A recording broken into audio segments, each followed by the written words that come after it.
اذان سے پہلے نماز ادا کی جا سکتی ہے، یعنی خواتین ادا کر سکتی ہیں، مردوں کے لیے تو جماعت کی نماز ہے۔ خواتین کا ہاف آستین میں نماز پڑھنا کیسا ہے؟ اگر کلائیاں کھلی ہوں گی تو نماز نہیں ہوگی، ہاف آستین ہو تو چادر سے اپنے پورے کلائیوں کو ڈھانک لیں۔ شریعت میں عورت کا مرد مر سے جسم کے کس حصے کا پردہ ہے اور نامحرم مر سے جسم؟ عورت کا چہرے اور ہتھیلیوں کے علاوہ نامحرم سے پورے جسم کا پردہ ہے۔ چہرے کا پردہ ہے فتنے کی وجہ سے، سمجھ رہے ہو، کیونکہ اس میں فتنہ ہے تو اس کا پردہ فتنے کی وجہ سے، اور باقی جسم کا پردہ فتنے نہیں، وہ ویسا ہی ہے چاہے فتنہ ہو یا، یعنی عورت پر اسکارف لینا مرد کے سامنے اپنے پورے جسم کو چھپانا سوائے ہاتھ اور سوائے چہرے کے، یہ تو چاروں ائمہ کے نزدیک فرض ہے۔ باقی چہرہ چھپانا بھی فرض ہے یا نہیں ہے؟ تو امام ابو حنیفہ کے نزدیک فرض نہیں ہے، باقی تینوں ائمہ کے نزدیک فرض ہے۔ البتہ امام ابو حنیفہ کے نزدیک فرض نہ ہونے کا مطلب کیا ہے کہ اگر فتنہ نہ ہو تو فرض نہیں ہے۔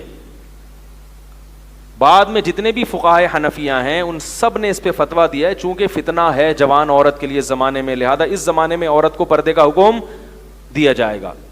سمجھ میں آ رہی ہے بات؟ تو جوان عورت پر بہرحال چہرہ اس کو چھپانا فرض ہے۔ ہاں یہ ضرور ہے کہ جو خواتین بالکل ہی ماڈرن ہیں، بالکل ہی دین کی طرف نہیں آتی، تو ان سے ہم یہ کہتے ہیں کہ بھائی something is better than nothing. ان کو پورا وہ جسم چھپانا وہ بڑا مشکل ہوتا ہے، تو ہم ان سے یہ کہتے ہیں کہ پورا پردہ نہیں کرتی تو کم از کم اتنا کر لیں کہ چہرہ اور ہتھیلی کھلی ہو، باقی سارا جسم ڈھکا ہوا ہو۔ تو کیونکہ چہرے کے پردے میں بہرحال ایک اختلاف بھی ہے اور اس کی وجہ بھی فتنہ ہے، تو یعنی اور اس کی امید ہے کہ جب اتنا پردہ ہوگا تو باقی بھی انشاءاللہ سمجھ میں، کیونکہ ایک دم سے ہر چیز ہر ایک کی سمجھ میں نہیں آتی۔ اب انگریز عورت کو بولو آپ پوری تمبو پہن کے آ جاؤ، شامیانہ پہن کے، وہ بیچاری جو کلبوں میں ڈانس کرنے والی وہ پھر نہیں۔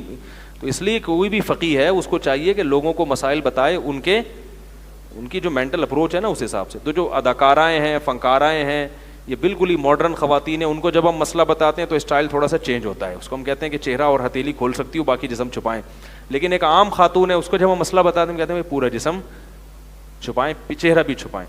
اور بہت ہی نیک آدمی ہو، کوئی علماء ہو، تو ان کو ہم کہتے ہیں کہ بھائی ہاتھوں میں دستانے بھی پہنے اور پاؤں میں ویسے بھی پہنے۔ بات آ رہی ہے سمجھ میں؟ تو یہ تھوڑا سا اسٹائل جو ہے نا زمانے کے لحاظ سے چینج ہو جاتا ہے۔ تو الاحکام تتغیر بتغیر الزمان، زمانے کے لحاظ سے، لوگوں کے لحاظ سے شریعت نے بعض احکام میں لچک رکھی ہے، سب احکام میں نہیں۔ نماز سب کو پڑھنی ہے، یہ نہیں کہ کوئی فنکار مسلمان ہوا تو آپ صرف 3 نمازیں پڑھیں 2 رہنے دیں، نماز تو نہیں ہوگی۔ بعض احکام ایسے ہیں جن میں شریعت نے کیا رکھی ہے۔ اسی طرح موسیقی بھی ایسے ہی ہے، موسیقی ناجائز ہے، حرام ہے، لیکن جو نیا نیا دین پر آئے تو ہم اس کو کہتے ہیں یار چلو، بعض نعتیں ایسی آ رہی ہیں جن میں میوزک ہے یا قوم ملی نغمے ہیں، تو ہم کہتے ہیں چلو وہ بالی ووڈ کے گانے سننے سے بہتر ہے کہ ملی نغمے سن لو، اس میں میوزک بھی ہے، مگر میوزک کی حرمت بھی وہ بھی کسی وجہ سے ہے نا کہ اس سے غلط جذبات پیدا ہوتے ہیں۔ تو ہمیں پتہ ہے ملی نغمہ کا میوزک ایسا نہیں ہے جس سے غلط جذبات پیدا ہوں، تو ہم اس کو کہتے ہیں یار چلو ملی نغمہ سن لیا کرو، تھوڑا سا ڈیشن ہو جائے گا، خوش بھی ہو جاؤ گے، لک بھی آ جائے گا تھوڑا سا گانے۔ لیکن جب وہ تھوڑا پکا ہو جاتا ہے تو ہم اس کو کہتے ہیں بھائی ملی نغمے بھی وہ سنو جو بغیر میوزک کے ہیں۔ تو ہر ایک کو ایک لاٹھی سے نہیں ہانکنا چاہیے۔ حدیث میں آتا ہے یسروا ولا تعسروا بشروا ولا تنفروا، لوگوں کے لیے دین کو آسان کر کے پیش کرو، مشکل کر کے پیش مت کرو، لوگوں کو خوشخبریاں سناؤ، ڈراؤ مت۔ صحیح ہے نا؟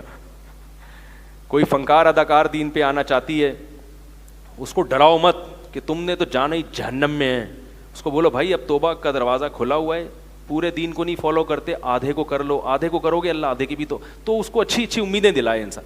آج کل لوگ ڈرا کے کیا کرتے ہیں، وہ کہتا ہے تو بڑا مشکل دین ہے، تو اس لیے معاملہ خراب ہو جاتا ہے۔